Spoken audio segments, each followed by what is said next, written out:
बघून बांबळे नेहमी त्या कामाला महत्त्व देऊन तिथे तिथे पोहोचून काम करतात. हे आपण त्यांच्याकडून शिकलं पाहिजे.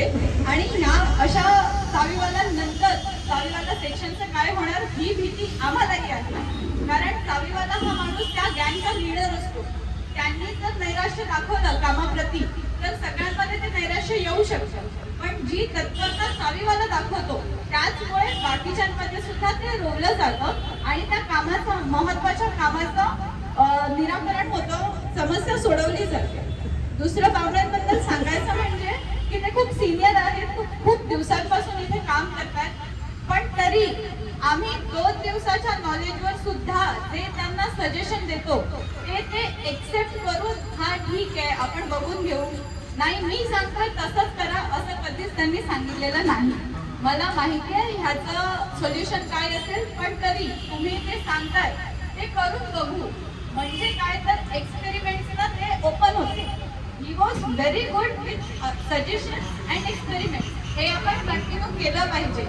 काय होतं इतके वर्ष काम करत जातो आपण आणि तेवढ्या वर्षानंतर आपल्याला असं वाटतं की आपण जी कार्यपद्धती करतोय ती योग्य आहे. पण ह्या जुन्या माणसांकडे पाहून कळतं की नवीन कार्यपद्धतीला सुद्धा आपण ओपन राहिला पाहिजे. तेवढाच आदर त्या नवीन कार्यपद्धतीचाही केला पाहिजे आणि त्याप्रमाणे त्या कार्याबद्दल आपण आपलं परसेप्शन ठेवलं पाहिजे. बांबळ्यांकडून तेच सांगेन की त्यांनी चावीवाला म्हणून त्यांची प्रत्येक ड्युटी एकदम व्यवस्थित पार पाडलेली आहे आणि आज नंतर आम्हाला तुमची नक्कीच आठवण येईल. पुढच्या आयुष्यासाठी खूप खूप शुभेच्छा.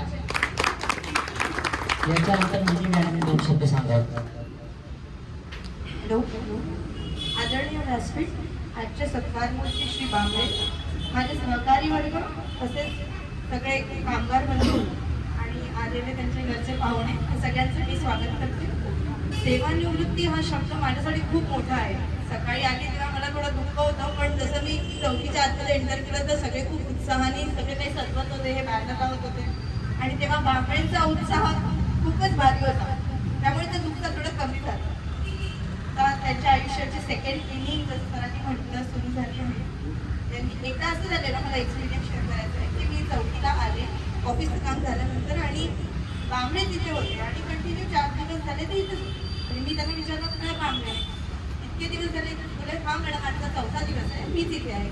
माझ्या सगळ्यात आधी प्रश्न आला मला की घरी जाऊन बायकोला काय उत्तर द्यायचं की असा कुठला गव्हर्नमेंट जॉब आहे की तुम्हाला 4 दिवस इथे थांबायची गरज पडते. तर साहजिकच मॅडमचा सुद्धा स्ट्रगल वेगळाच असणार, कारण ते नसताना त्यांनी घर हँडल केलं, त्याबद्दल त्यांचे पण आभार. आणि आयुष्यात सोन्यापेक्षा जास्त मौल्यवान असा वेळ येतो. 3 वर्ष 4 महिने 4 दिवस त्यांनी महानगरपालिकेला दिले आहेत, त्याबद्दल त्यांचे खूप खूप आभार. माझ्यासाठी पहिले चावीवाले म्हणजे बांबळेच होते. त्यांनी सर्व गोरेगावचा एरिया मला दाखवलेला. थँक्यू बांबळे आणि तुमच्या पुढच्या आयुष्यासाठी तुम्हाला खूप खूप शुभेच्छा.